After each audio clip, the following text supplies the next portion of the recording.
இதே மேல நான் பேசுறேன். திமுக மேல போட்டு 3 வருஷத்துல நீ இந்த கோயம்புத்தூருக்கு, இந்த சூலூருக்கு, இந்த திட்டம் என்ன பண்ணிருக்க சொல்லு. ஏதாவது வந்து நான் இத்தனை திட்டத்தை வரிசை எடுக்கிறேன்.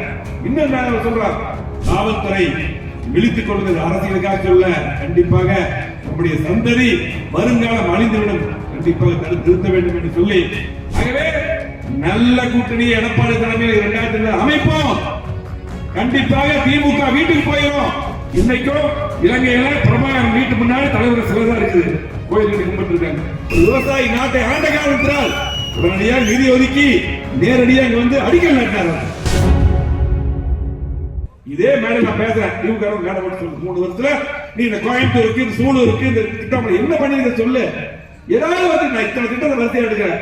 இன்னும் நான் சொல்றேன், அனைவருக்கும் வீடு கட்டும் திட்டம், ஏழைகள் வீடு கட்டும் திட்டத்துல இன்னைக்கு பாத்தீங்கன்னா தாழ்த்தப்பட்ட மக்கள் இருக்காங்க, வறுமை கோடுகள் இருக்காங்க, எல்லா மக்களுக்கும் அதிகமான வீடு கட்டி கொடுத்தோம். 3 வருஷத்துல ஒரு வீடு கொடுத்த சொல்லுங்க பாப்போம். திமுக சொல்லுவாங்க, ஒரு வீடு கொடுத்தியா நீ? எதுவுமே செய்யல. எதுவுமே செய்யாம எந்த தைரியத்துல ஆட்சியில எந்த திட்டம் வர கிடையாது. மெட்ரோ ரயில் திட்டம் கூட எடப்பாடி வந்து கோயம்புத்தூர் அறிவிச்சார். அது வருது ஒண்ணுமே எதுவுமே கோயம்புத்தூருக்கு செய்யல, இன்னைக்கு சூழல் தொகுதிக்கு செய்யல, இந்த பகுதிக்கு செய்யல. ஆகவே நீ என்ன இந்த ஆட்சியில எதுவுமே இல்ல. ஜோரா நீ டாஸ்மாக் கடை, அதே போல வந்து கஞ்சா விற்பனை. தயவு செஞ்சு காவல்துறை விழித்துக் கொள்வது அரசியலுக்காக சொல்ல. கண்டிப்பாக நம்முடைய சந்ததி வருங்காலம் அழிந்துவிடும். கண்டிப்பாக தடுத்து நிறுத்த வேண்டும் என்று சொல்லி, சட்டமன்ற 10,000 அதிகம், அந்த ரெட்டை அதிகம் ஜெயிச்சார். இதேதான் நிலக்கோட்டையில், திண்டுக்கல்ல அதே போல 25,000 ஓட்டு நாடாளுமன்றத்தில் திமுக அதிகம். அது அப்பவே நடந்த பக்கத்து பெட்டியில் ஓட்டு போட்டவங்க 30,000 ஓட்டு அதிகம் ரெட்டல சட்டமன்றத்துக்கு. ஒரே நேரம் 2 பெட்டிக்கு மாத்தி போடுறாங்க. சட்டமன்ற தேர்தல் வரும்பொழுது அண்ணா திமுக மக்கள் ஆதரிப்பார்கள். ஏனென்றால் இந்த தடவை எங்களுக்கு நாடாளுமன்ற தேர்தலில் பிரதமர் வேட்பாளர் கிடையாது, பெரிய கூட்டணி கிடையாது. தேமுதிகவும் புதிய தமிழர் இருந்தா 2 கட்சி எங்களுக்கு கூட்டணி. பெரிய பெரிய கூட்டணி நின்னீங்க. நாங்க இந்த கூட்டணி நாடாளுமன்றத்தில் பிரதமர் வேட்பாளர் அப்படின்னா கூட 21% வாக்கு வாங்கியிருக்கிறோம். மிகப்பெரிய கட்சி, 1 கோடி ஓட்டு வாங்கியிருக்கிறோம். ஆகவே நல்ல கூட்டணி எடப்பாடி தலைமையில் 2000 அமைப்போம். கண்டிப்பாக திமுக வீட்டுக்கு போயிடும். திமுக செய்யாத திட்டங்களை கோவை மாவட்டத்துக்கு, சூலூர் தொகுதிக்கு, கிட்டாமலை ஊராட்சி உட்பட அத்தனை ஊராட்சிகளுக்கும் விடுபட்ட திட்டங்களை, திமுக செய்யாத திட்டங்களை மீண்டும் கொண்டு வருவோம் என்று சொல்லி 4 மாசம் சட்டமன்ற தேர்தல் வந்தது.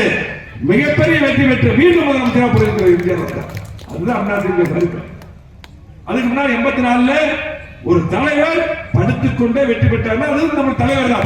ஏழைகளுக்காகவே வாழ்ந்து மறைந்த தலைவர் வித்தியாசம். அது மட்டுமல்ல, இன்னொரு தெரியும், இன்னைக்கு எல்லாம் பாத்தீங்கன்னா இலங்கையை பத்தி பேசுறாங்க, தமிழர்களை பத்தி பேசுறாங்க. ஆனால் புரட்சி தலைவர் எம்ஜிஆர் மட்டும் இன்னும் ஒரு 2 வருஷம் உயிரோடு இருந்தா தனிநாடு இலங்கைக்கு அமைத்து தமிழர்களை காப்பாற்றி தனிநாடு அமைத்து கொடுத்திருப்பார். கண்டிப்பா இன்னைக்கும் இலங்கையில பிரபாகரன் வீட்டு முன்னாடி தலைவர் சிலதான் இருக்குது, கோயிலுக்கு கும்பிட்டு இருக்காங்க. அப்படிப்பட்ட தலைவர் புரட்சி தலைவர் எம்ஜிஆர். தலைவர் மறைந்த பின்னால் வளர்ச்சி கொடுத்திருக்கிறோம். 50 ஆண்டுகள் வளர்ச்சி கொடுத்த காலம் சொல்லுவோம். எம்எல்ஏ பேசினார். எங்க பார்த்தா சாலைகள், இந்த பஞ்சாயத்து சரி, கிட்டாமலை பஞ்சாயத்து சரி, இன்னைக்கு சூலூர் தொகுதி முழுவதும் அதிகமான சாலைகள், பாலங்கள், கூட்டுக்குடி திட்டங்கள், அத்தியோட வேணால் திட்டம், ஏர்போர்ட் விரிவாக்கம், எல்லாம் கோயம்புத்தூர் மாவட்டம் முழுவதும் பாலங்கள், 6 புதிய கல்லூரி, 6 புதிய தாலுகா, எல்லா சாலைகளும் விரிவாக்கம்.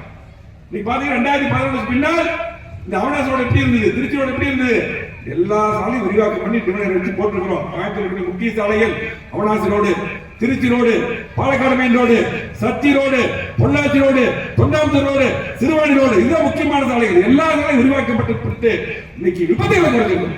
வீரரை காப்பா அத்திகட திட்டம் எம்எல்ஏ பேசினாரு. சாதாரண திட்டம் அது. 70 வருஷமா போராடிட்டு இருந்தாங்க நம்முடைய மக்கள், விவசாயிகள், பொதுமக்கள் 70 வருஷமா போராடிட்டு இருந்தாங்க. எடப்பாடி முதலமைச்சர் வந்து அம்மா இருக்கும் போது ஜீவோ போட்டாங்க. எடப்பாடி நான் போனேன், தெரியும், நீ ஒரு விவசாய முதலமைச்சர், ஒரு கிராமத்திலே பிறந்தவர், விவசாய குடும்பத்திலே பிறந்தவர், நீங்க தான் செய்ய முடியும். நல்லா போய் கேட்டோம் எம்எல்ஏ எல்லாம். தம்பி இது நிறைய நிதி ஆகுது, சென்ட்ரல்ல வந்து கொஞ்சம் கொடுத்தாங்கன்னா பரவாயில்ல. சென்ட்ரல் எந்த கட்சி எந்த ஆட்சி இருந்தாலும் நீங்க தர மாட்டாங்கன்னா இது இப்படி தொடர்ந்து நடந்துருக்கு. 70 வருஷமா மக்கள் போராடிட்டு இருக்காங்க. நீங்க ஒரு விவசாயி இருக்கும்போது மட்டும்தான் செய்ய முடியும், நீ கண்டிப்பா செய்யணும்னு கேட்டோம். உடனடியாக அற்புதமான முதலமைச்சராக ஒரு விவசாயி நாட்டை ஆண்ட காலத்தினால் உடனடியாக நிதி ஒதுக்கி நேரடியாக இங்க வந்து அடிக்கல் நாட்டினார். கூட்டு வந்தா வந்து அடிக்கல் நாட்டினார். திட்டத்தை முடித்தார். 90% முடிச்சிட்டாரு. 10% ஒன்னும் கரெக்டா முடிக்கவே இல்லை. இப்பதான் முடிச்சு கொஞ்சம் குழந்தை தண்ணி விட்டுருக்காங்க. முழுமையா நிதி ஒதுக்கியவர் எடப்பாடியார். அந்த பெருமை முழுவதும் அதிமுக எடப்பாடியார் மட்டும்தான். அது மட்டுமல்ல, இந்த பகுதியில பயன்படக்கூடிய இந்த தொகுதியில் சுல்தான்பேட்டை இந்த பகுதியில் பயன்படக்கூடிய ஆனமலையார் நல்லா திட்டம், இன்னைக்கு அந்த திட்டம் எல்லாம் கிடப்படியா இருந்தது. யாரும் முயற்சியை பண்ணல. நான் போனேன் எடப்பாடியார் தலைமையில, நானும் கூட கேரளா சீஃப் நேரா போய் பார்த்தோம். ஆனமலையார் நல்லா திட்டம் கடலுக்கு தண்ணி போய் கலந்து இருக்குது. விவசாயி கஷ்டப்படுறாங்க, பொதுமக்கள் கஷ்டப்படுறாங்க, திட்டம் வேணும்னு சொல்லி போட்டு கமிட்டி போட்டோம், எல்லாம் பண்ணோம். இந்த ஆட்சி வந்து 3 வருஷம் கிடப்புல பண்ணோம். 10 பொம்பல் பண்ணி மூக்கு பத்திக்கு ஸ்மெல் அடிக்கும். எப்படி பண்ணிருக்கோம் குளமெல்லாம். இதுபோன்ற செய்திகளை மேலும் தெரிந்து கொள்ள எங்களது யூடியூப், ஃபேஸ்புக் மற்றும் ட்விட்டர் ஆப்களை சப்ஸ்கிரைப் செய்யவும்.